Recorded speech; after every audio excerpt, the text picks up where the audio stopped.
Hi, I'm Tom Walton Pocock. As Helen said, I'm co-founder at Aztec, the privacy protocol. We deployed to mainnet in January. And I'd like to run through basically three things. First of all, the importance of privacy on public blockchains. Second, the kinds of privacy that we offer. And then finally, I wanted to kind of do a whistle stop through the science behind this privacy, because it's really, really exciting and a very new science. I probably don't have to spend too much time explaining why Web3 is very important. For us at Aztec, the punchline, or at least one of the early punchlines, is going to be building an open source programmable payments network. And privacy is really a prerequisite to that, and I'll explain that in the course of this talk. Really, in a very generic way, there's a sort of antagonistic relationship between transparency on the one hand, which provides, of course, Web3 systems with their strong security and governance guarantees. It comes generally at lower cost than managing, even though, of course, blockchains generally right now are quite high cost infrastructures, but that will obviously improve over time. But the more transparent the infrastructure, the easier it is to vet, to make sure, for example, that a DeFi system is not underwater, that there's enough collateral in the system, or just to make sure that people are behaving fairly on blockchains. Privacy, on the other hand, generally it would be associated with weaker governance unless you can do some tricks, and those tricks I'm going to explain a little bit in this talk. Privacy tends to come at higher cost, again, because when you're trying to do things in a way that you don't want to broadcast private or sensitive information, you have to find much more computationally intensive ways of doing blockchain transactions than when they're completely visible. But it's a prerequisite for all users. So Aztec is building a privacy network focused on a few things. I mean, we need to get to Visa level scale. We need low computation costs. Sovereign privacy is very important. This means really that when a user sends a transaction to the Ethereum network, to the Aztec network, they can do so without broadcasting their data to some third-party computational infrastructure. They shouldn't have to rely on sending their details out to some unknown infrastructure and having them sent back, and then sending the transaction to the blockchain. All that computation needs to be done on the phone, on the tablet, on the laptop. So that means we've got to really focus on getting these computational costs of privacy right the way down, and that's a real challenge. At the same time as doing that, we obviously need to scale the thing, and then we actually need to deliver programmability to enable the engineer to be able to manipulate this private money as easily as they can manipulate assets on Ethereum mainnet today. Why privacy? It's a pretty simple answer really to this, but it's really all about personal security. In using blockchains today, fortunately, we don't use them typically for things that are identifying about us. So we use them really for things that are relatively pseudo-anonymous. Having said which, centralized exchanges or anyone we deal with on Web3 today can already build up a pretty complete financial history about us. And frankly, it would only require the leak of information that I own such and such an address for someone to be able to stitch together my entire financial history on Web3. So that's a real problem. And of course, in time, as we start to do more and more day-to-day things like sending money to friends or buying coffees or whatever, we'll be broadcasting location, spending habits, and of course those of colleagues, friends, and family to whom we will be sending and receiving money. The final point to make here is GDPR, aside from, of course, stipulating the importance of data protection, has one provision, the right to erasure, that makes operating on blockchains today very difficult unless you have a privacy solution. Because, of course, every time you send a transaction to Bitcoin, to Ethereum, to wherever, that transaction is, by definition, ineradicable. These are immutable ledgers. And so once that transaction's gone out, there's no way that you can change the data that's associated with that transaction. So privacy, by default, at the transaction is extremely important. In terms of the flavors of privacy, the types of privacy that we offer and that are really important to us, certainly at the infrastructure level, there are three. One is balanced privacy. That means if I'm going to send you some money, if it's $10, $20, I don't want the world to know how much I'm sending you. So the number, the quantum of a transaction needs to be hidden. The second, and that's, by the way, we implemented that, and that's now available through our privacy SDK on mainnet. The next very important form of privacy is identity privacy. So you mustn't know who the sender and who the recipient of a transaction are. And the final piece, very important piece, is code privacy. So actually what we want is for all network observers not to be able to see, when they look at a transaction going onto mainnet, they shouldn't be able to distinguish who did this come from, who did this go to, what was the asset being dealt in, and how much of that asset was sent. So to make that a little bit concrete, you go into a coffee shop, you spend $3 to buy a coffee. Balance privacy is saying, right, we're going to make that $3 private. Identity privacy is saying, well, we're going to make your identity private and also the identity of the shop where you bought it. Code privacy, well, cup of coffee is not actually a great example because it's a physical asset. But if you imagine this is a digital asset, then the identity of both that coffee, that asset, and also the money passing across the network, what type of money it is, whether it's USDC or DAI or some other digital asset, must be kept from being broadcast. So having now talked a little bit about the importance of privacy, both from a statutory and kind of personal security perspective, I want to explain a little bit about the magical science that makes this work. It's known as zero knowledge. There's a lovely quote here that I saw from a couple of years ago, written by Zuko Wilcox, the founder of Zcash.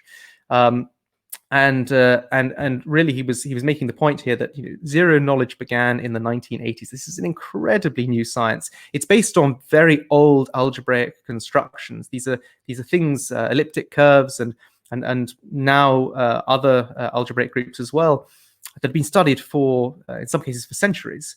But the science of being able to do this magical form of privacy, in other words, proving that you've done something without leaking the data on exactly what you've done, is a very magical and very new science. And it's pretty amazing Zcash managed to get it to production so quickly. So what exactly is zero knowledge? I think the best analogy here is it's like producing a mathematical fossil. So if I have $10, I want to send you $7, keep $3 out of the balance. What I want is for all of those numbers to remain completely encrypted. But I want Ethereum to be able to check that the normal rules associated with spending that money are all being observed. The most important is, did I produce any money or destroy any money in the process? If I did, I have not observed the rules of money. So I want my $10 to be encrypted, my $7 and my $3. And I want Ethereum to be able to check, was the amount of money outstanding at the end of the transaction the same as that went in at the beginning? Now, actually, we use zero knowledge for many, many things, but that's one example of where we want to submit what we call a proof, and this is the mathematical fossil, the transaction to the network, so that the network can say you did something that was completely legitimate, that didn't print money, didn't destroy money, but we're not going to tell you what. But you don't have to tell us what you did. In traditional finance, typically, we've always had to have a human intermediary to check this, both at the point of the transaction. So when I send you money through the banking system, we require people or computers to check that the money was that you had the balance to spend, and that the end balances are the same as the starting balances. Well, this can now all be done without leaking what those balances are. So this is the magic of zero knowledge. What's made zero knowledge available recently to blockchains has been the ability to compress down the amount of computational mathematical work that is required to create these proofs. Because what we're doing is, instead of sending out the $10, $7, $3, we're having to produce these quite elaborate proofs that we did something that's equivalent. We spent money in a correct way, but not telling anyone how much money we spent. The way this is done is through the creation of what's known as a CRS. It doesn't matter what that is. It's a kind of mathematical piece of scaffolding, a ladder. And it's a sequence of sort of mathematical shortcuts that allow us to reduce down the amount of data that we have to transmit in building these proofs. Aztec did just such a ceremony towards the back end of last year. We were very lucky. We had 170 participants from around the world who took part in this ceremony. Now, the really critical thing about these setups is they've got to be proven to be done by a large number of people, because all we require is that one person behaves honestly and the whole thing is secure. Because at the heart of this trusted setup lies a secret piece of data that must be destroyed. And so we decided to take absolutely no risks in making sure the maximum number of people took part in our ceremony to make sure the network was secured. So this is one of the really amazing things that allows us to make sure that Aztec is completely secure, but can also be fast. The final big innovation that's happened, and it's really just been actually in the last couple of years, is a migration from SNARK systems, and a SNARK is one of these privacy proofs.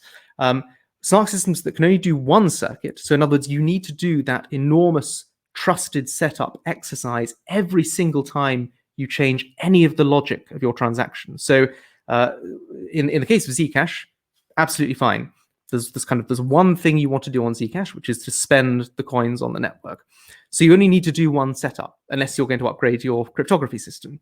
But Aztec wants to provide programmable privacy. So we had to develop a zero-knowledge system that could be sustained by just one trusted setup. So that thing that we did back in November, December, that big ceremony, is going to secure the network in perpetuity for all possible smart contracts.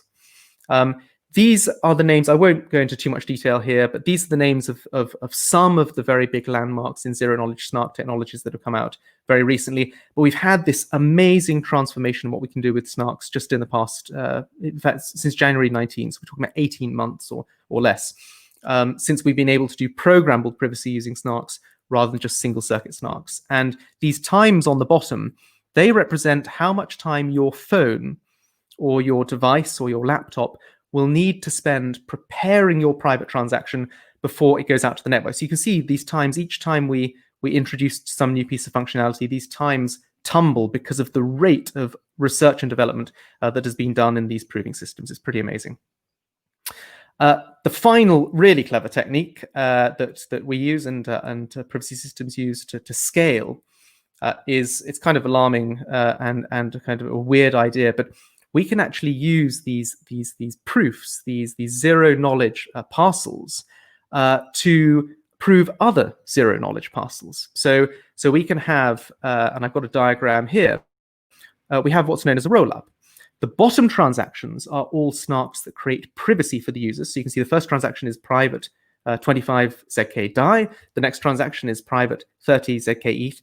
And instead of sending each of those proofs to Ethereum, each of those private transactions, which would cost a lot of gas, be very, very expensive to execute, we can instead have them rolled up into a single proof. And that single proof is sent by a roll-up provider to mainnet. And this is how we're going to be able to get scaling. So these Visa level numbers that I was saying at the beginning, we need to get to 2,000-3,000 transactions a second. Well, suddenly it becomes viable because of this technique using this thing ZK rollup.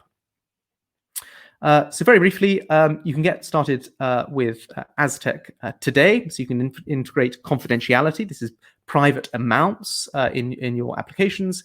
Those can be integrated very easily through our docs, which is available on our website, aztecprotocol.com.